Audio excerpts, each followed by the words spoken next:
VSEPR theory है ना, VSEPR theory, valence shell electron pair repulsion theory, ठीक है ना।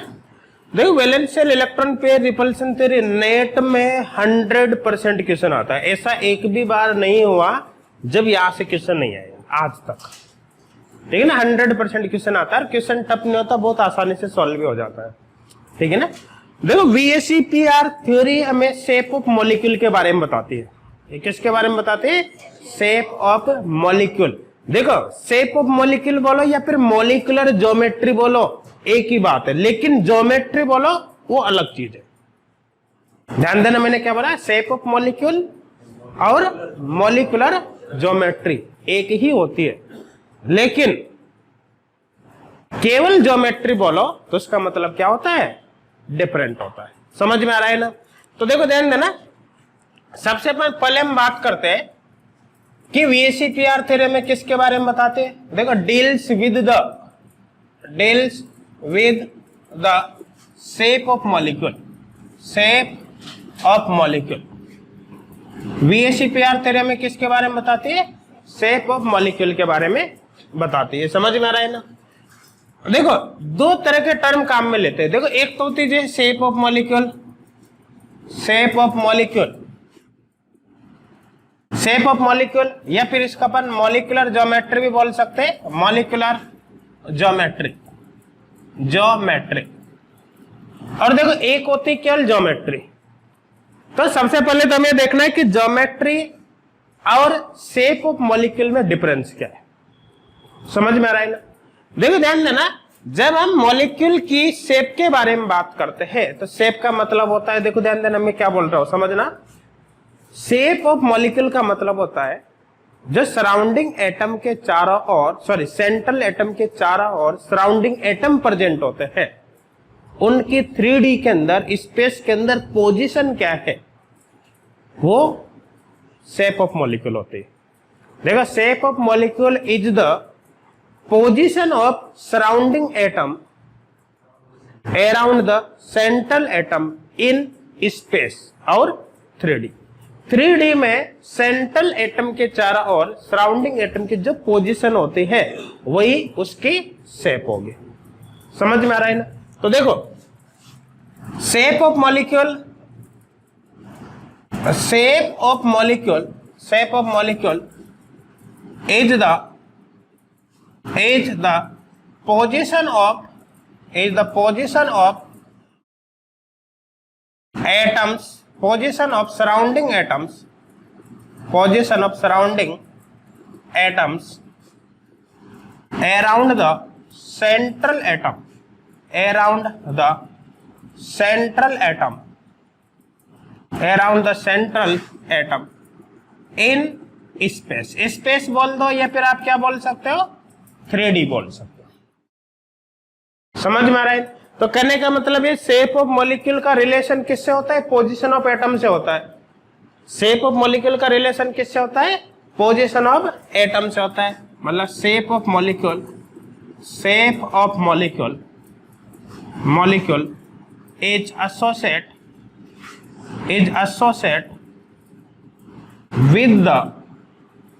with the position of atoms, position of atoms। समझ में आ रहा है।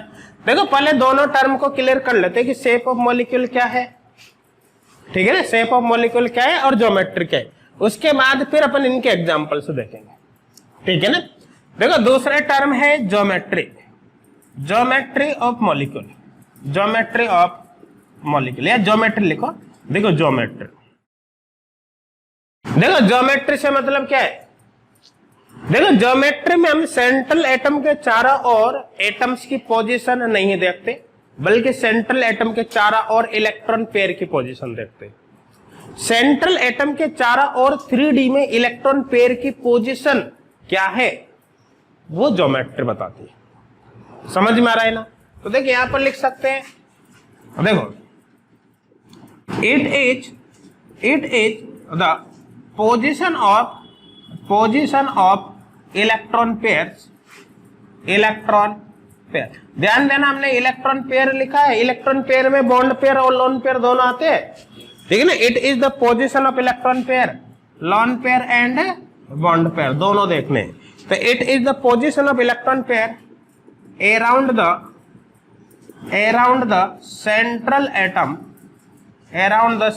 atom in 3D, around the central atom in 3D, ठीक है ना। तो कहने का मतलब जो ज्योमेट्री वो किससे एसोसिएट होती है, geometry position of electron pair से एसोसिएट होती है।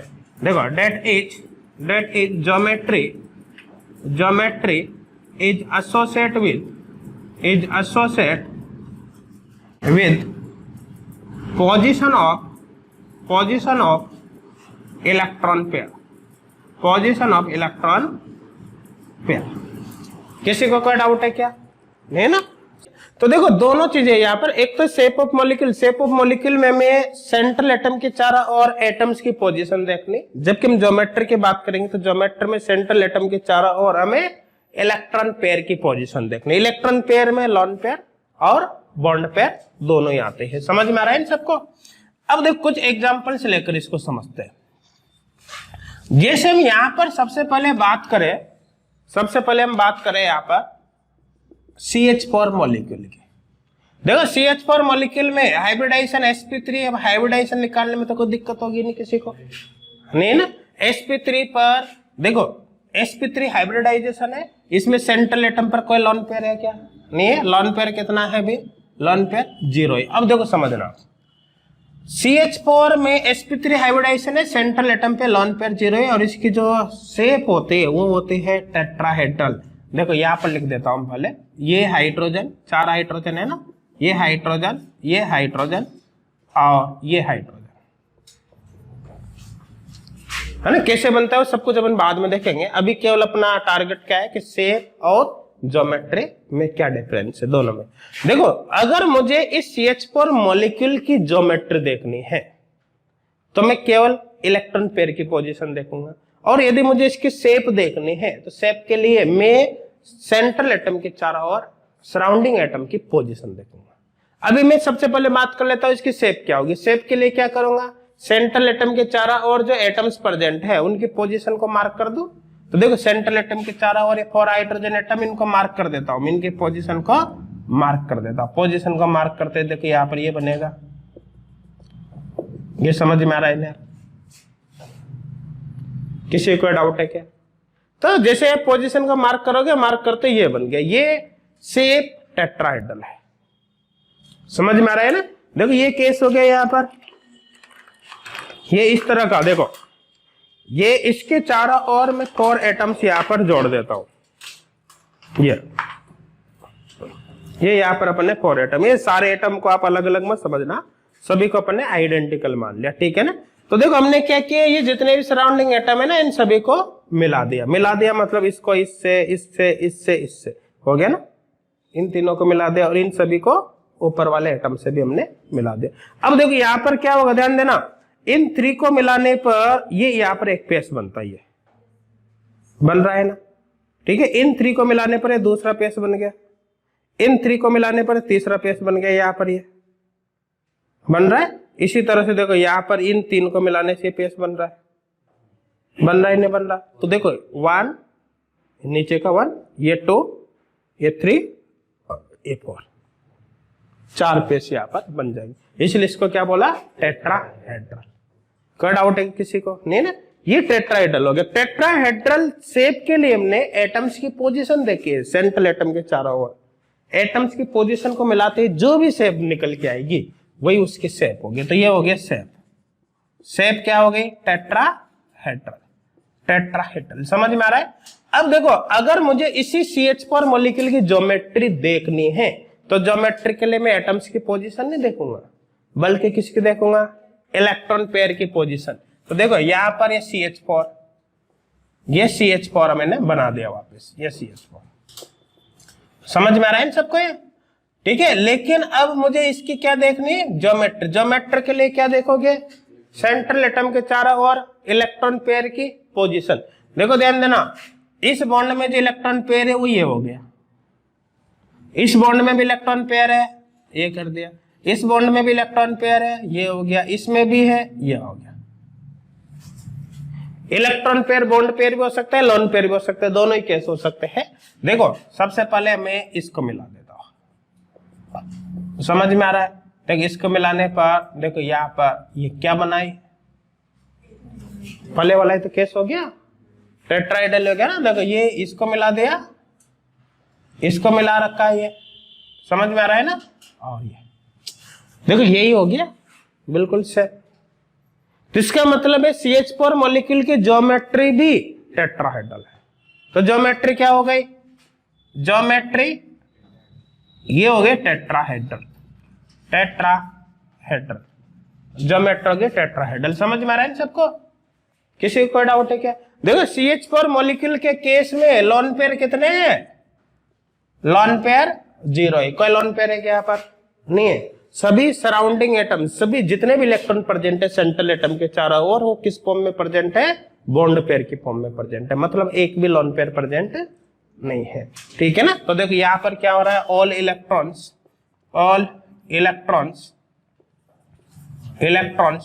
Around the central atom, around the central atom present H किसकी फॉर्म में प्रेजेंट है? बॉन्ड पेयर की फॉर्म में। समझ में आ रहा है? तो एक बात यहां पर क्लियर हो जाती है। देखो यदि सेंट्रल एटम के चारों ओर, ध्यान से सुनना क्या बोल रहा हूं, यदि सेंट्रल एटम के चारों ओर प्रेजेंट सभी इलेक्ट्रॉन बॉन्ड पेयर की फॉर्म में हो, मतलब लोन पेयर 0 हो, तो उस कंडीशन में हमेशा शेप और ज्योमेट्री समान होगी।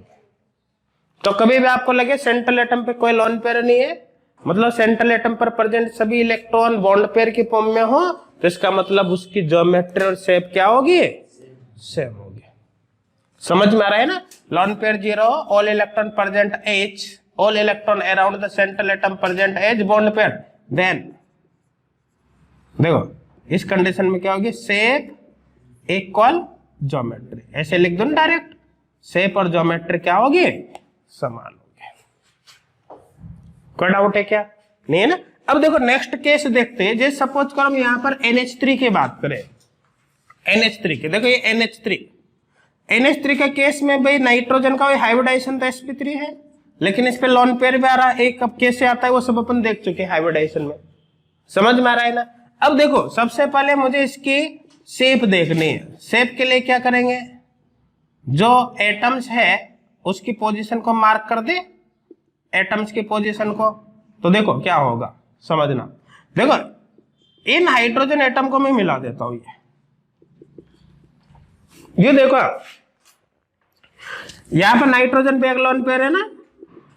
देखो समझना, इधर देख लो, सभी लिख लेना बाद में।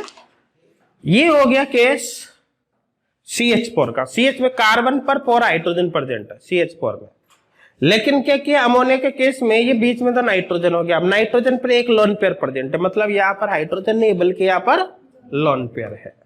ये लोन पेयर आ गया, यहाँ पर लोन पेयर आ गया। अब इस पर कितने हाइड्रोजन है? 3। अब आप एटम्स की पोजीशन को मिलाओ, 1 2 3 को मिलाते ये हो गया, और ऊपर ये पिरामिड बन रहा है ना, तो क्या हो गया? Trigonal pyramidal. तो शेप इसकी कौन सी हो गई? Trigonal pyramidal. समझ में आ रहा है ना। अमोनिया की शेप हो गई trigonal pyramidal, trigonal pyramidal, trigonal pyramidal. समझ में आ रहा है सबको? अब देखो अगर मुझे इसकी, ये तो शेप है ट्राइगोनल पिरामिडल, तो ध्यान देना ट्राइगोनल पिरामिडल क्या है? शेप है। अब ज्योमेट्री देखनी तो क्या करोगे? ज्योमेट्री के लिए क्या चेक करते हैं? सेंट्रल एटम के चारों ओर इलेक्ट्रॉन पेयर की पोजीशन, बॉन्ड पेयर या लोन पेयर, दोनों ही होते हैं। समझ में आ रहा है ना। तो देखो ध्यान देना, इस बॉन्ड का बॉन्ड पेयर ये रहा, इस बॉन्ड का बॉन्ड पेयर भी यहां पर बना दो, इस बॉन्ड का बॉन्ड पेयर भी बना देते हैं, जिस यहां पर बना दिया अपन ने, ये बॉन्ड पेयर। समझ में आ रहा है ना। देखो इलेक्ट्रॉन पेयर की पोजीशन को मार्क करना है, ये इलेक्ट्रॉन पेयर, ये इनकी पोजीशन को हमने मार्क कर दिया, इलेक्ट्रॉन पेयर की पोजीशन ये। समझ में आ रहा है? ये यहां पर ये मार्क कर दिया। अब देखो इलेक्ट्रॉन पेयर की पोजीशन को मार्क करने पर क्या बन रहा है, टेट्राहेड्रल बन गया। देखो समझना, एक लोन पेयर तो यहां पर है, इसे इस जगह पर दिख रहा है सभी को, एक लोन पेयर तो कहां हो गया, यहां पर, ये यहां पर बॉन्ड पेयर है, यहां पर है, यहां पर है, यहां पर है। तो भाई इनको मार्क करोगे आप, ये बॉन्ड पेयर को बॉन्ड पेयर से मिला दिया और इन सभी को किससे मिला दोगे, ऊपर वाले लोन पेयर से, यो इससे, तो टेट्राहेड्रल बन जाएगा ना। तो वही तो केस हो गया जैसे एटम को मिलाया था पहले, हो गया ना। तो इसका मतलब इसकी ज्योमेट्री कौन सी बनी है, ज्योमेट्री बनी इसकी टेट्राहेड्रल। समझ में आ रहा है सबको। जबकि शेप कौन सी है, शेप है ट्राइगोनल पिरामिड। इसका मतलब है कि अगर मॉलिक्यूल में एक भी लोन पेयर आ गया तो इसकी शेप और ज्योमेट्री क्या होगी, चेंज हो जाएगी, डिफरेंट हो जाएगी। लेकिन अगर कोई लोन पेयर नहीं आता है तो शेप और ज्योमेट्री क्या होगी, शेप और ज्योमेट्री समान होगी। कोई डाउट है क्या, नहीं है ना। देखो नेक्स्ट एग्जांपल यहां पर देखें हम, जैसे वाटर मॉलिक्यूल H2O लिया। देखो H2O में वो दो लोन पेयर है, हाइब्रिडाइजेशन sp3 है, लोन पेयर हो गए यहाँ पर भाई टू लोन पेयर प्रेजेंट है। देखो सबसे पहले इसके अपन शेप की बात करें तो देखो यहां पर ध्यान देना, ये केस है, ये इस पे दो लोन पेयर भी प्रेजेंट है, ये दो लोन पेयर, समझ में आ रहा है। लेकिन जब आप शेप देखोगे तो शेप के लिए तो केवल एटम की पोजीशन ही तो देखनी है, शेप के लिए केवल क्या देखना है, एटम की पोजीशन। एटम की पोजीशन जब आप देखोगे तो देखिए यहाँ पर आपको अपने आप ही दिख रहा है वी शेप, जस्ट अपोजिट करके देखो इसको, पलटा करके कैसा दिखेगा आपको, ये वी शेप ऐसा। तो यहां पर शेप कौन सी होगी, ये हो गया वी शेप, वी शेप। देखो ये केस हो गया, जैसे हमने बात करी थी किसकी, CH4 के। CH4 में सेंट्रल एटम पर कोई लोन पेयर नहीं था, तो टेट्राहेड्रल शेप थी। फिर बात करें अमोनिया, अमोनिया में एक लोन पेयर आ गया, लोन पेयर आते हैं ट्राइगोनल पिरामिडल। अब बात करें वाटर की, वाटर में दो लोन पेयर आ गए, दो लोन पेयर आते हैं, देखो ये बचा क्यों,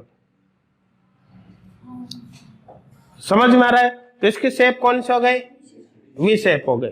लेकिन अगर इसकी मुझे ज्योमेट्री देखनी तो इलेक्ट्रॉन पेयर की पोजीशन देखूंगा, इलेक्ट्रॉन पेयर की पोजीशन देखूंगा तो देखो ध्यान देना, सबसे पहले वापस CH4 से चलते हैं अपन। CH4 में ये, CH4 में एटम्स ये और बॉन्ड पेयर यहां पर, चाहे आप एटम की पोजीशन को मिलाओ चाहे बॉन्ड पेयर की पोजीशन को मिलाओ, दोनों ही केस में सेम आ रहा था टेट्राहेड्रल, इसलिए ज्योमेट्री और शेप वहां पर सेम थी। अब देखो जब मैं यहां से इसको हटाता हूं यहां से, तो बॉन्ड पेयर के स्थान पर ये लोन पेयर आ गया। भाई जहां पर बॉन्ड पेयर था उसी जगह पर क्या है, लोन पेयर है। तो क्या इलेक्ट्रॉन पेयर की पोजीशन चेंज हो रही है, नहीं हो रही। यहां से मैंने इसको हटाया, हटाते देखो अभी यहां बॉन्ड पेयर है, बॉन्ड पेयर के स्थान पर ये लोन पेयर आ गया, तो क्या इलेक्ट्रॉन पेयर की पोजीशन चेंज हुई, नहीं। इसका मतलब इलेक्ट्रॉन पेयर की पोजीशन तो अभी वही है, लोन पेयर बॉन्ड पेयर जो पहले थी। इसका मतलब है कि इलेक्ट्रॉन पेयर की पोजीशन ही चेंज नहीं हो रही, तो क्या ज्योमेट्री चेंज होगी, क्योंकि ज्योमेट्री तो इलेक्ट्रॉन पेयर की पोजीशन के अकॉर्डिंग देखते हैं।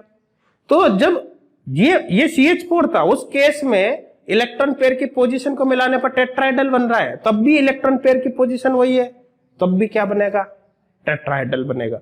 समझ में आ रहा है, मतलब ज्योमेट्री इस केस में भी क्या होगी, टेट्राहेड्रल होगी। अब देखो यहां पर ये बना दो, जैसे ऑक्सीजन, ये एक लोन पेयर, ये दूसरा लोन पेयर, ठीक है ना, और एक हाइड्रोजन को बेस पर बना दो जैसे, और एक हाइड्रोजन को क्या बना दो, डैश पर।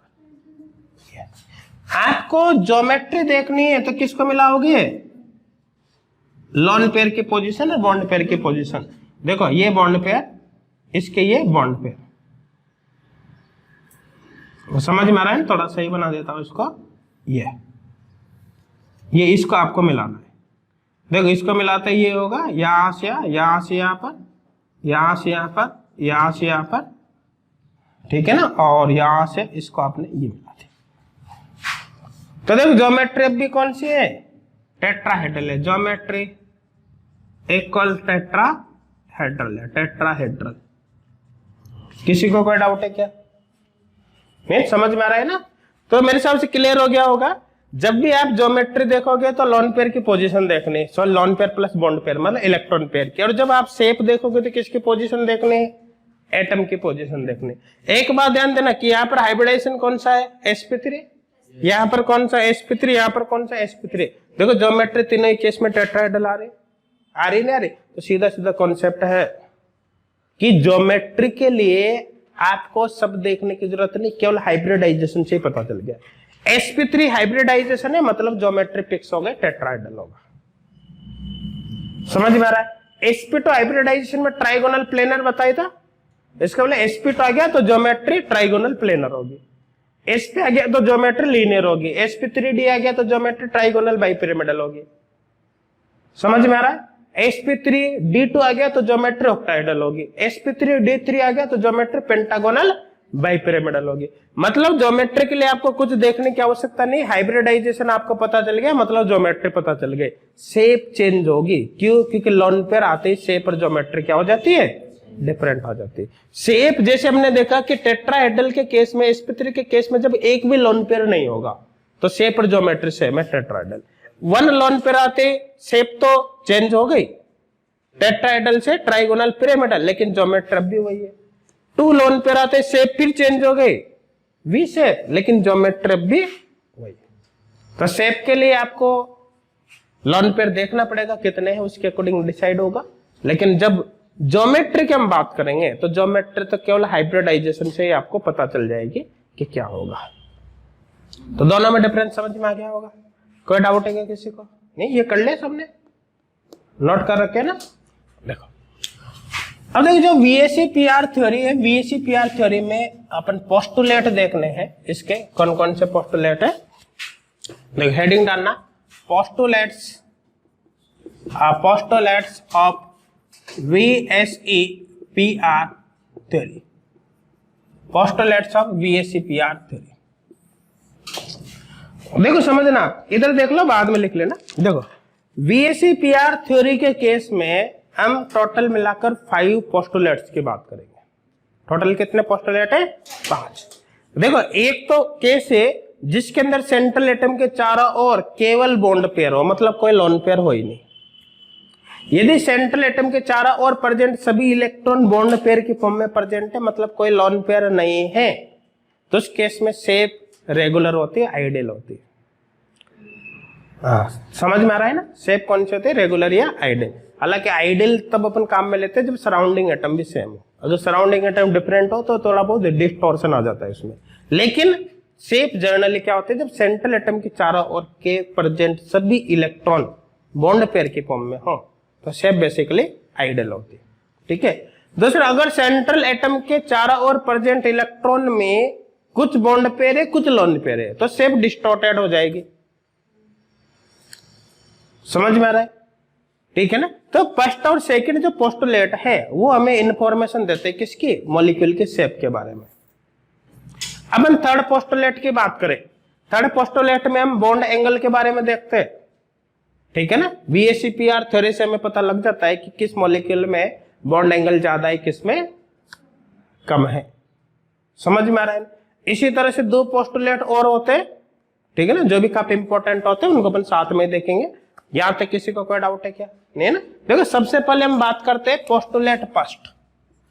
पोस्टुलेट फर्स्ट, देखो पोस्टुलेट फर्स्ट, देखो पोस्टुलेट फर्स्ट में हमें क्या देखना है? यदि मॉलिक्यूल में सेंट्रल एटम के चारों ओर प्रेजेंट सभी इलेक्ट्रॉन बॉन्ड पेयर की फॉर्म में हो तो मॉलिक्यूल की शेप रेगुलर होती है। ध्यान देना क्या बोला?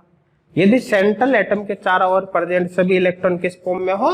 बॉन्ड पेयर की फॉर्म में, तो मॉलिक्यूल की शेप क्या होती है? रेगुलर। इस कंडीशन में कोई लोन पेयर नहीं होगा सेंट्रल एटम पर, तो इस कंडीशन में ज्योमेट्री और शेप दोनों समान होती है। जो ज्योमेट्री होगी वही क्या होगी? शेप होगी। मतलब डायरेक्ट आपको हाइब्रिडाइजेशन से ही पता चल जाएगा कि ज्योमेट्री और शेप क्या होगी यदि कोई लोन पेयर नहीं है तो। समझ में आ रहा है ना? तो देखो, if all electrons around the central atom,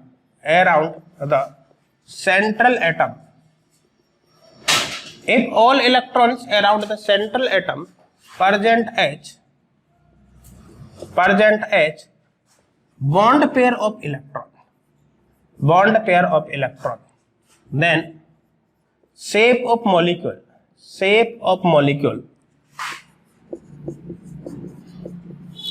is regular और आइडियल।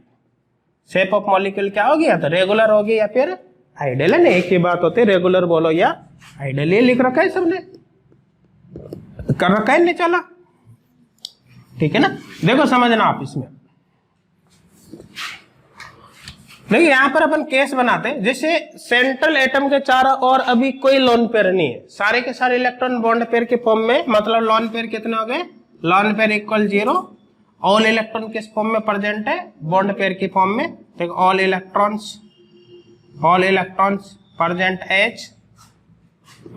H bond pair. देखिए इस कंडीशन में शेप क्या होगी, शेप होगी रेगुलर और आइडियल। देखो इस कंडीशन में शेप और ज्योमेट्री क्या होती है, समान होती है। देखो शेप यानी कि geometry equal shape of molecule, बोले इस कंडीशन में मॉलिक्यूल की ज्योमेट्री और शेप क्या होगी, समान होगी। समझ में आ रहा है ना। आप इस कंडीशन में ज्योमेट्री को केवल हाइब्रिडाइजेशन के बेसिस पे फाइंड कर सकते हो। अब देखो जैसे यहां पर मैं बात करूं हाइब्रिडाइजेशन, देखो हाइब्रिडाइजेशन यहां पर अपन ले लेते हैं ज्योमेट्री और यहां पर ले लेते हैं जैसे शेप। समझ में आ रहा है ना।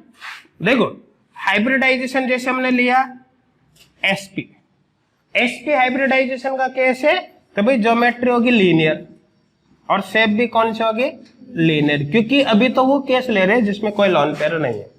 देखो हमने लिया जैसे sp2 हाइब्रिडाइजेशन, sp2 में ज्योमेट्री कौन सी, sp2 में ज्योमेट्री कौन सी है, ट्राइगोनल प्लेनर। तो शेप भी कौन सी होगी, शेप भी ट्राइगोनल प्लेनर ही होगी, ट्राइगोनल प्लेनर। समझ में आ रहा है सबको। देखो और केस देखते हैं, जैसे हमने यहां पर ले लिया sp3 ज्योमेट्री होगी टेट्राहेड्रल, शेप भी कौन सी होगी, टेट्राहेड्रल। देखो अभी अपन एग्जांपल से नहीं लिख रहे, क्योंकि अभी जब सेकंड पोस्टुलेट अपन पढ़ेंगे तो सेकंड पोस्टुलेट में क्लियर बात करेंगे, एग्जांपल्स वगैरह सब वहां पर लिखेंगे, ठीक है ना। देखो इसी तरह से नेक्स्ट केस लिया जैसे sp3d, शेप कौन सी, ट्राइगोनल बाइपिरामिडल।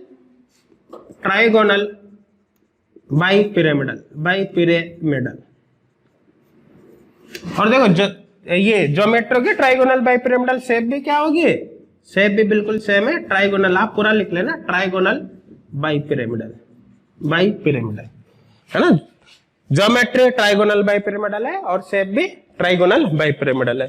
देखो नेक्स्ट लिया जैसे sp3d2 में ज्योमेट्री ऑक्टाहेड्रल और शेप कौन सी है, शेप भी ऑक्टाहेड्रल है, समझ में आ रहा है। इसी तरह से अपन बात करें sp3d3, देखो ज्योमेट्री पेंटागोनल बाइपिरामिडल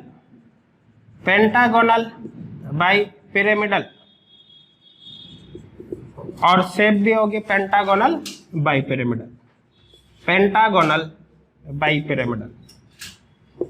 बाइपिरामिडल। तो कुल मिलाकर आपको क्या ध्यान रखना है, यदि सेंट्रल एटम पर कोई लोन पेयर नहीं है, सेंट्रल एटम के चारों ओर प्रेजेंट सारे इलेक्ट्रॉन बॉन्ड पेयर के फॉर्म में है, तो शेप और ज्योमेट्री समान होगी।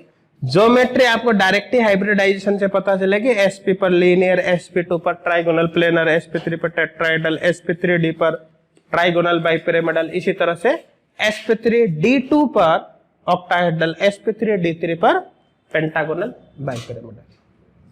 और जो ज्योमेट्री होगी वही क्या होगी, शेप होगी। रीजन क्या है, क्योंकि अभी सेंट्रल एटम पर कोई लोन पेयर नहीं है, लोन पेयर एब्सेंट है। किसी को कोई डाउट है क्या आता है, नहीं ना, करो देखो इसको नोट।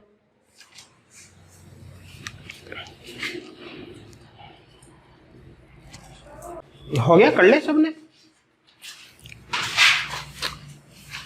किसी को डाउट है क्या, नहीं ना।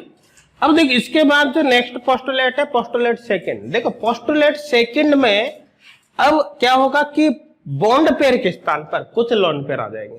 जैसे बॉन्ड पेयर के स्थान पे लोन पेयर आते हैं, लोन पेयर को आप इलेक्ट्रॉन पेयर की पोजीशन को शेप में काउंट थोड़ी करते हो, तो शेप और ज्योमेट्री ऑटोमेटिक क्या हो जाएगी, चेंज हो जाएगी। शेप अलग होगी और ज्योमेट्री फिर अलग होगी। समझ में आ रहा है ना। तो देखो जैसे इसी में मैं बात कर रहा हूं, यदि पोस्टुलेट सेकंड, यदि सेंट्रल एटम के चारों ओर present electron pair, bond pair as well as lone pair दोनों की फॉर्म में प्रेजेंट है, तो मॉलिक्यूल की शेप इररेगुलर होगी। इस कंडीशन में शेप और ज्योमेट्री क्या होगी, डिफरेंट होगी, सेम नहीं होगी। तो देखो इसी में चेंज कर रहा हूं मैं, if all electrons around the central atom present as bond pair of electron as well as lone pair of electron, as well as lone pair of electrons, then molecule, then shape of molecule is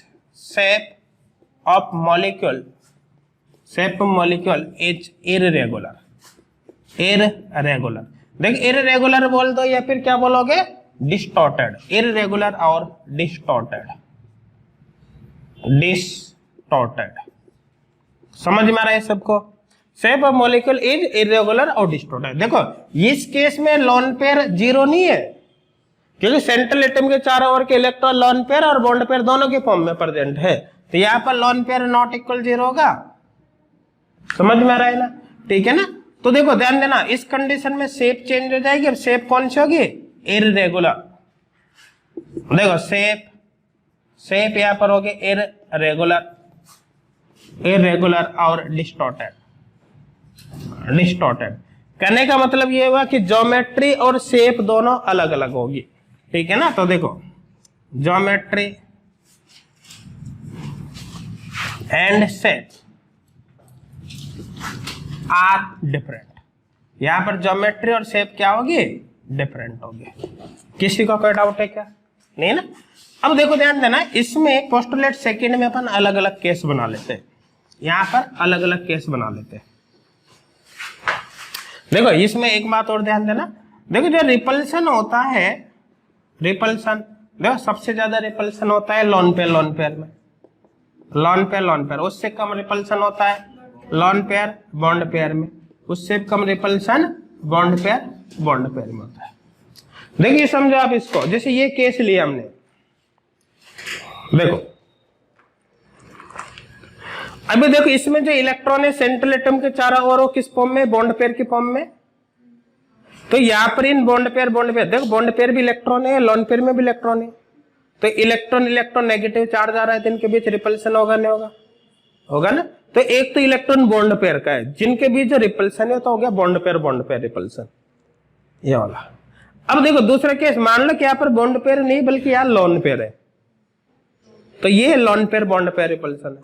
ये repulsion कौन सा होगा, lone pair bond pair. देखो lone pair ये free हो गया, जैसे bond pair में तो क्या दो एटम के बीच में आ रहा है वो, तो उसका चार्ज ज्यादा डिस्पर्जन नहीं हो सकता, लेकिन लोन पेयर फ्री हो गया ना। जैसे ये समझो आप तो कि दीपक जल रहा है, दीपक जलता है तो उसकी लो जो है दीपक की वो चारों डायरेक्शन में डिस्पर्ज हो सकती है, हवा के दौरान हो सकते हैं। इसी तरह से यहाँ पर लोन पेयर अब आगे किसी से बॉन्डेड थोड़ी, केवल सिंगल एटम पर है ना, तो इसका रिपल्सन इधर किसी भी डायरेक्शन में लग सकता है, मतलब डिस्पर्ज हो सकता है चारों तरफ। तो कुल मिला के जितना रिपल्सन पहले बॉन्ड पेयर में हो रहा था, उससे ज्यादा रिपल्सन होगा बॉन्ड पेयर लोन पेयर में, होगा नहीं होगा। समझ में आ रहा है ना, क्योंकि ये डिस्पर्ज हो सकता है, ये फ्री है एक तरफ से। अब अगर मान लो लोन पेयर एक को लगा दे, तो ये जो रिपल्सन है वो तो लोन पेयर के बीच है, ये जो रिपल्सन है वो लोन पेयर बॉन्ड पेयर के बीच है, और ये जो रिपल्सन होगा वो बॉन्ड पेयर के बीच है। यहां पर देखो लोन पेयर दोनों ही फ्री हो गए, तो रिपल्सन सबसे ज्यादा, लोन पेयर बॉन्ड पेयर में रिपल्सन थोड़ा कम होगा, और बॉन्ड पेयर में रिपल्सन सबसे कम होगा। तो ऑर्डर ही होता है। देखिए इस रिपल्सन का बॉन्ड एंगल पर इफेक्ट पड़ता है, और जो ज्योमेट्री बनती है, जो शेप बनती है मॉलिक्यूल की, उस पर भी इसका इफेक्ट होता है ना। शेप पर इसलिए होता है, देखो एक्चुअली होता क्या है कि जैसे लोन पेयर बढ़ गया ना, बन गया ना, तो उस कंडीशन में क्या होता है कि बॉन्ड एंगल ही चेंज हो गया, तो शेप तो लगभग वही वी शेप है, लेकिन ये क्या हो गया, चेंज हो गया रिपल्सन के कारण। समझ में आ रहा है ना? तो वो अपन बात करेंगे जब बॉन्ड एंगल पढ़ेंगे तब। किसी को कोई डाउट है क्या था? नहीं है ना? अब देखिए इसमें केस बनाते हैं अपन। जैसे सबसे पहले अपन लेते हैं, देखो यहाँ पर ए, जैसे हम बात करते हैं sp हाइब्रिडाइजेशन, इधर देख लो सभी sp हाइब्रिडाइजेशन। अब देखो sp हाइब्रिडाइजेशन के केस में ज्योमेट्री तो फिक्स है, ज्योमेट्री तो लीनियर ही होगी। ज्योमेट्री यहाँ पर कौन सी होगी? ज्योमेट्री होगी लीनियर, ज्योमेट्री इक्वल लीनियर। अब देखो sp के केस में यहाँ पर अपन ने लिया, देखो 1, यहाँ पर ले लीजिए 2 sigma bond plus 0 lone pair. sp के केस में केवल एक ही बनाएंगे अपन, 2 sigma plus 0, 2 sigma bond plus 0 lone pair, तो कोई लोन पेयर नहीं है ना, लोन पेयर नहीं होगा तो 2 प्लस 0 इक्वल 2 हो गया, 2 पर कौन सा हो गया, sp। और अभी अपन को पता है कोई लोन पेयर है ही नहीं, जब लोन पेयर नहीं होगा तो ज्योमेट्री और शेप क्या होगी, सेम होगी ना, तो यहाँ पर शेप भी कौन सी हो जाएगी, शेप इक्वल लीनियर ही होगी। समझ में आ रहा है ना? एग्जाम्पल यहाँ पर देख सकते हैं, एग्जाम्पल जैसे ले लिया हमने BeCl2, समझ में आ रहा है, BeCl2 ले लो आप, HgCl2 ले लो, ZnCl2 ले लो, एटसेट्रा, है ना? इनमें क्या होता है, एक्चुअल कोवेलेंट प्रॉपर्टी होती है, ठीक है ना? कंप्लीट आयनिक नहीं होते, अपन ने बात करी थी ना, आयनिक बॉन्ड में हाइब्रिडाइजेशन नहीं देखते, हाइब्रिडाइजेशन कोवेलेंट के लिए बात करते हैं। तो इनमें क्या कंप्लीट आयनिक नहीं होता, इनमें कोवेलेंट नेचर होती है, ठीक है ना? अब देखो BeCl2 की बात करें तो ये होगा, वैलेंस इलेक्ट्रॉन 2 है, 2 वैलेंस इलेक्ट्रॉन से 2 सिग्मा बॉन्ड बना ले क्लोरीन के साथ, बना लेना, तो देखो अपने आप शेप कौन सा जाएगी, लीनियर। तो यहाँ पर यह होगा ClBaCl, यहाँ का एंगल होगा 180 डिग्री। समझ में आ रहा है? शेप कौन सी होगी इसकी, लीनियर से, और ज्योमेट्री भी कौन सी होगी, ज्योमेट्री भी होगी लीनियर। समझ में आ रहा है? ये लिख रखा है कि सबने यहां तक का? अब देखो इसी में अपन जैसे नेक्स्ट केस ले sp2 हाइब्रिडाइजेशन का, sp2 हाइब्रिडाइजेशन, देखो ये B sp2 हाइब्रिडाइजेशन, देखो sp2 हाइब्रिडाइजेशन के केस में ज्योमेट्री तो फिक्स है, ट्राइगोनल प्लेनर होगी, चाहे लोन पेयर हो या नहीं हो। ज्योमेट्री कौन सा होगी, ट्राइगोनल प्लेनर, ज्योमेट्री के ट्राइगोनल प्लेनर। और समझ में आ रहा है ना? अब हम बात करें किसकी, देखो यहाँ पर केस बनाए अपन, जैसे सबसे पहला केस यहाँ पर ले लिया मैंने फर्स्ट, देखो फर्स्ट यहाँ पर ले लेता हूँ जैसे 3 सिग्मा प्लस 0 लोन पेयर, देखो 3 sigma plus 0 lone pair total 3 पर क्या होगा, sp2, लेकिन अभी लोन पेयर नहीं है ना, लोन पेयर नहीं होगा तो ज्योमेट्री शेप क्या होगी, सेम होगी। तो यहाँ पर शेप हो गई कौन से, वही ट्राइगोनल प्लेनर, ट्राइगोनल प्लेनर। समझ में आ रहा है यहां तक, ठीक है ना? तो अभी कोई लोन पेयर नहीं है, इसलिए शेप और ज्योमेट्री सेम होगी। एग्जांपल यहां पर देखिए हम, एग्जांपल जैसे BH3, ठीक है ना, BCl3, BF3, समझ में आ रहा है, ठीक है ना, BCl3, BR3, BI3, और भी देख सकते हैं SO3, एटसेट्रा। किसी को कोई डाउट है क्या? नहीं है ना? जैसे मैं यहां पर बात करूं स्पेशली BF3 की, जैसे BF3 का केस ले लिया, ये BF3, देखो बोरॉन के पास वैलेंस इलेक्ट्रॉन 3 है, 3 वैलेंस इलेक्ट्रॉन 3 फ्लोरीन के साथ सिग्मा बॉन्ड बनाने में खत्म हो गए। बोरॉन पे कोई लोन पेयर आ रहा है क्या? नहीं आ रहा। तो देखिए यहाँ पर ये है फ्लोरीन, ये फ्लोरीन हो गया, B हो गया, और ये F और F। देखो ध्यान देना, अभी सेंट्रल एटम पर कोई लोन पेयर नहीं है, यहाँ का एंगल कितना होगा, 120 डिग्री का। शेप कौन सी होगी इसकी, ट्राइगोनल प्लेनर हो गए, ट्राइगोनल प्लेनर। रीजन क्या है, क्योंकि अभी कोई लोन पेयर नहीं आ रहा। अब जिस इसी में सेकंड केस बनाता हूं, अगर मान लो 2 सिग्मा बॉन्ड हो प्लस 1 लोन पेयर हो, तो उस केस में क्या होगा, देखो 2 sigma plus 1 lone pair total कितने हो गए, 3 हो गए ना, 3 होते हैं हाइब्रिडाइजेशन तब भी sp2 है, लेकिन अब लोन पेयर आ गया। तो देखो ध्यान देना, इधर देखो सभी जैसे सबसे पहला केस तो कौन सा है, ट्राइगोनल प्लेनर का। तो यहां पर तो सेंट्रल एटम पर कोई लोन पेयर है ही नहीं, सेंट्रल एटम पर कोई लोन पेयर नहीं है, तो ये हो गया ट्राइगोनल प्लेनर। ये दिख रहा है सबको, ट्राइगोनल प्लेनर। अब हमने क्या किया, सेंट्रल एटम पर एक लोन पेयर लगा दिया। एक लोन पेयर लगाते देखो ये हो गया, ये लोन पेयर और ये दो एटम। तो देखो अब शेप कौन सी हो गई, वी शेप।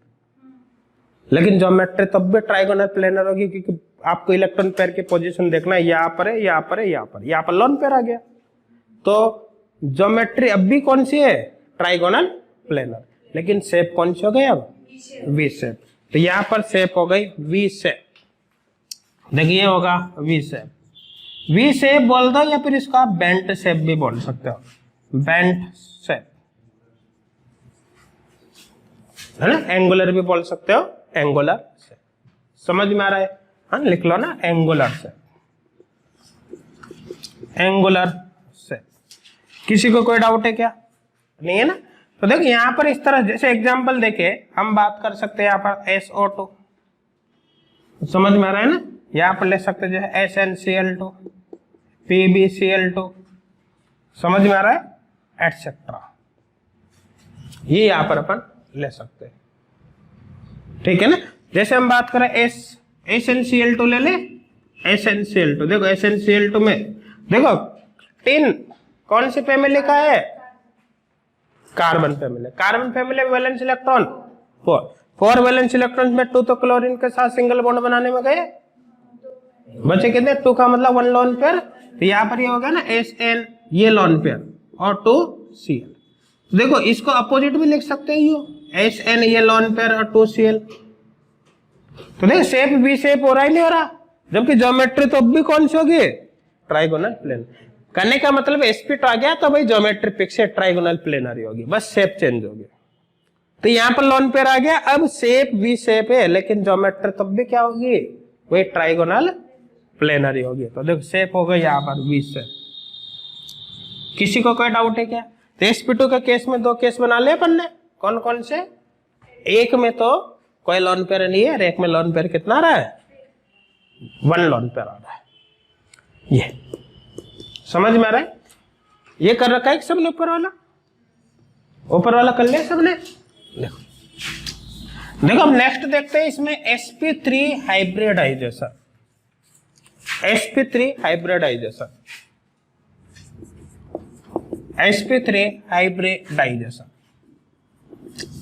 देखो sp3 हाइब्रिडाइजेशन के केस में ज्योमेट्री फिक्स है, कौन सी होगी, ज्योमेट्री टेट्राहेड्रल होगी, टेट्राहेड्रल, टेट्राहेड्रल, ठीक है ना। अब शेप की बात करें तो शेप तो डिपेंड करते हैं कि कितने लोन पेयर है। तो इसमें सबसे पहले लेते हैं जैसे 4 sigma plus 0 lone pair, total 4 plus 0 equal 4, 4 पर sp3। लेकिन अभी कोई लोन पेयर है क्या, नहीं है, तो शेप ज्योमेट्री सेम होगी, तो ज्योमेट्री भी शेप भी क्या होगी, टेट्राहेड्रल शेप होगी, टेट्राहेड्रल शेप, टेट्राहेड्रल शेप। समझ में आ रहा है। एग्जाम्पल यहां पर देखिए, जैसे CH4 SiO4 -4, देखो SO4 -2, PO4 -3, समझ में आ रहा है ना। और देख सकते हैं जैसे CF4, CCl4, CBr4, CI4, समझ में आ रहा है ना। और भी हो सकते हैं एटसेट्रा। किसी का डाउट है क्या, नहीं है ना। जैसे CH4 की बात करें अपन, CH4 अभी थोड़ी देर पहले बनाई थी ना स्ट्रक्चर, देखो ये केस हो गया, ये एक वेज पर और एक डैश पर। देखो यहां पर ये टेट्राहेड्रल, इनके बीच का एंगल 109 डिग्री 28 मिनट। देखो मैंने आपको बता रखा है कि हाइब्रिड ऑर्बिटल स्पेस में इस प्रकार से अरेंज होते हैं कि उनके बीच मैक्सिमम डिस्टेंस और मिनिमम रिपल्सन हो। जैसे मान लो sp का केस है तो 2 ही हाइब्रिड ऑर्बिटल को अरेंज करना है, तो भाई एक ये हो गया और एक इधर जाएगा, क्यों, तभी तो मैक्सिमम डिस्टेंस आएगी। लेकिन अगर मान लो 3 है तो देखो एक ये हो गया, एक ये हो गया, एक ये लगा दो, ये लगाते क्या हो गया, यहाँ तो रिपल्सन ज्यादा हो गया और यहाँ पर कम हो गया। इसको बैलेंस करने के लिए ये नीचे की तरफ चले जाएंगे, मतलब शेप अपने आप ही कौन से जाएंगे, ट्राइगोनल प्लेनर। समझ में आ रहा है? तो 3 के केस में शेप कौन सी होगी? Trigonal planar. ये अब देखो अगर मान लो 4 जोड़ दे अपन ने, तो देखो ट्राइगोनल प्लेनर तो 3 पे बन गया। 4 जोड़ दिया तो एक ऊपर चला गया, ये यहाँ पर 3 के ऊपर एक और लगा दिया। ऐसा करते यहाँ का एंगल तो कितना हो गया? 90 डिग्री का, 90 का हो रहा है ना, और यहाँ का एंगल कितना हो रहा है? 120 का हो रहा है, नहीं हो रहा? तो देखो 120 पे रिपल्सन कम है, 90 पर ज्यादा होगा, बॉन्ड पे रिपल्सन। इस रिपल्सन को मिनिमाइज करने के लिए ये क्या होता है, ये तीनों एटम नीचे की तरफ झुक जाते हैं। ये मॉलिक्यूल टूट गया ठीक है ना, ये नीचे की तरफ झुक जाएंगे, ठीक है ना। तो जैसे नीचे की तरफ झुकते ही क्या होगा, देखो ये इसमें कन्वर्ट हो जाएगा, ये इस तरह से, ये इसके स्ट्रक्चर हो जाएगी। देखो हो गया ना, नोट करना, देखो आप समझना, ये तीनों अभी यू है। अब यहाँ पर रिपल्सन बढ़ेगा ना, तो ये नीचे की तरफ जाएंगे ना, नीचे की तरफ जाते ऐसा हो जाएगा। देख रहे हैं सबको? ऐसा होते देखो, यहाँ का तो एंगल बढ़ गया और यहाँ का कम हो गया। ये एंगल बढ़ चुका है और ये कम हो चुका है। समझ में आ रहा है? अब देखो ये एंगल बढ़कर 90 से बढ़कर ये 109 डिग्री 28 मिनट हो गया। ये 120 से घटकर ये भी 109 डिग्री 28 मिनट हो गया। सारे एंगल बराबर हुए नहीं हुए? सारे एंगल बराबर हो गए ना, ठीक है ना। तो देखो ध्यान देना, यहां पर सभी एंगल कितने होंगे? 109 डिग्री 28 मिनट के। अच्छा, अगर आपसे कोई पूछे कि टेट्राहेड्रल मॉलिक्यूल में 109 डिग्री 28 मिनट के एंगल कितने होंगे, जैसे पूछे कोई बताना भाई, इसमें 109 डिग्री 28 मिनट के कितने एंगल है इसके अंदर, जिससे पूछे कोई बताना। हाँ वंदना, कितना हो बेटा? गिन के देख लो, ये रहा ना। हाँ 4। हाँ बेटा कितना होंगे? हाँ कितना होगा? 7। हाँ मनोज 3। हाँ समा कितने होंगे? 4। कौन बचा? हाँ 4। हाँ मुकेश 6। मुकेश सही बता रहा है। चलो देखो 109 डिग्री 28 मिनट के इसमें हमें क्या देखने हैं? एंगल देखने। कितने वो देखने, काउंट करना। देखो 1 2 3 4 5 6। फिर नोट करना, देखो ये 1 दिख रहा है, 1 2 3 और 3 ऊपर, 1 2 3, टोटल 6 हो गया ना। तो यहाँ पर सारे एंगल आइडेंटिकल है, सभी के सभी 109 डिग्री 28 मिनट के। इसीलिए हम कहते हैं कि टेट्राहेड्रल पोजीशन में ऑल पोजीशंस इक्विवेलेंट होते हैं। यहाँ पर कोई एक्सियल कोई इक्वेटोरियल इस तरह का कुछ भी नहीं है। यहाँ पर जो पोजीशन ये है वही ये है, वही ये है, वही है। सारी पोजीशन क्या होती है? इक्विवेलेंट होते, आइडेंटिकल होती है, ठीक है ना। तो इसमें देखो कितने बॉन्ड एंगल है, देखो सी, हम बात करें HCH, ये बॉन्ड एंगल कितने हैं? ये पहले तो कितने का है? 109 डिग्री 28 मिनट का। और ऐसे कितने? Number of HCH bond angle कितने होंगे? 6 होंगे। समझ में आ रहा है? ऑल पोजीशन यहाँ पर क्या है? इक्विवेलेंट है। देखो all positions are equivalent. Tetrahedral molecule में सभी पोजीशंस क्या होती है? इक्विवेलेंट होते। किसी को कोई डाउट है क्या? तो ये तो केस तब का हो गया जब कोई लोन पेयर प्रेजेंट नहीं हो, सारे ही बॉन्ड पेयर हो, सारे इलेक्ट्रॉन किस फॉर्म में हो? बॉन्ड पेयर हो। अब देखो नेक्स्ट केस देखते हैं इसमें, 3 sigma plus 1 lone pair, 3 sigma plus 1 lone pair, ठीक है ना। देखो 3 sigma plus 1 lone pair, total 4 पर अब भी sp3 है, लेकिन अब हमें देखना है कि शेप कौन सी होगी। देखो ध्यान देना, टेट्राहेड्रल मॉलिक्यूल में सभी पोजीशन इक्विवेलेंट है या नहीं है? अब आपको लोन पेयर लगाना है। लोन पेयर यहाँ लगाए, यहाँ पर लगाए, यहाँ पर लगाए, यहाँ पर लगाए, क्योंकि सारी पोजीशन इक्विवेलेंट है। तो आपकी मर्जी पड़े जहां पर लोन पेयर लगा दो, है ना। आपको ये नहीं सोचना कि यहाँ लगेगा, कहीं पर भी आप लगा सकते हो, क्योंकि एक ही तो लोन पेयर है और सारी पोजीशन भी इक्विवेलेंट है। यहाँ लगा दिया। अब यहाँ पर लोन पेयर आ गया, लोन पेयर आते भी अब शेप कौन सी होगी, ट्राइगोनल पिरामिडल। समझ में आ रहा है ना। अच्छा ये यहाँ पर वेज डैश जो बना रखा है उसका मतलब तो क्लियर है ना। देखो जैसे यू अपन यहाँ से प्लेन लगाए, जो प्लेन में उसको सॉलिड लाइन से रिप्रेजेंट करते हैं, और जो प्लेन से आपकी तरफ आएगा, मतलब ये एटम अपनी तरफ आ रहा है ना, उसको वेज पर, और जो प्लेन से अंदर की तरफ जाएगा उसको डैश से रिप्रेजेंट करते हैं। ठीक है ना। एक लोन पेयर लगा दिया तो केवल अब शेप ये हो गई ट्राइगोनल पिरामिडल, जबकि ज्योमेट्री तो भाई टेट्राहेड्रल ही हो गया। अभी ज्योमेट्री के बारे में आपको सोचना है ही नहीं, sp3 आ गया मतलब टेट्राहेड्रल है। समझ में आ रहा है ना। अब इसकी स्ट्रक्चर बनानी है तो देखो यहां पर एग्जांपल अपन ले लेते हैं। शेप तो हो गई कौन सी, ट्राइगोनल पिरामिडल। समझ में आ रहा है। एग्जांपल यहां पर देख लेते हैं, जैसे एग्जांपल NH3 PH3 है ना, NH3 हो गया, PH3 हो गया, PCl3 एटसेट्रा। ये यहां पर केस ले लिया अपन। समझ में आ रहा है सबको, ठीक है ना। देखो ये केस होगा, देखो ये NH3 का ले रहे हैं ना अपन, NH3। देखो ये नाइट्रोजन पे एक लोन पेयर हो गया, और ये यहां पर हो गया 3 हाइड्रोजन वेज पर, और एक अपन ने बना दिया डैश पर। कोई डाउट है क्या किसी को, है? समझ में आ रहा है सबको। अब देखो नेक्स्ट केस देखते हैं, इसमें ये कर लिया सबने ऊपर वाला कर रखा है ना। देखो नेक्स्ट केस देखते हैं 3 2 sigma plus 2 lone pair, total अब भी 4 है। 4 का मतलब sp3 है। अब शेप क्या होगी, देखो एक लोन पेयर लगाते हैं तो शेप कौन सी होगी, ट्राइगोनल पिरामिडल। अब दूसरा लोन पेयर लगाना, या लगा दिया, दूसरा लोन पेयर लगाते शेप अपने आप ही कौन सी हो गई, वी शेप। तो शेप अब होगी V shape, shape equal V shape,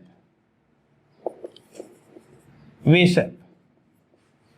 समझ में आ रहा है सबको, ठीक है। तो शेप हो गई वी शेप। एग्जांपल यहां पर देखें, जैसे हम ले लें H2, समझ में आ रहा है ना, H2S, समझ में आ रहा है, एटसेट्रा। और भी हो सकते, जरूरी नहीं यही हो, एटसेट्रा है ना। सब तो जो भी है ना, जैसे भी H2SE एटसेट्रा जो भी लो सब वी शेप है एटसेट्रा। किसी को कोई डाउट है क्या, नहीं ना। जैसे हम बात करें वाटर की H2, तो देखो भाई अब यहां पर ये केस है, 2 लोन पेयर प्रेजेंट है, इसको ये बना था, तो इसकी शेप कौन सा क्या भी है, वी शेप होगा, वी शेप। समझ में आ रहा है सबको, ठीक है ना। किसी को कोई डाउट है क्या, नहीं ना। तो sp3 के केस में हमने कितने केस बनाए, 3 केस। एक तो sp3 में कोई लोन पेयर नहीं आ रहा, तो शेप ज्योमेट्री सेम है, टेट्राहेड्रल है।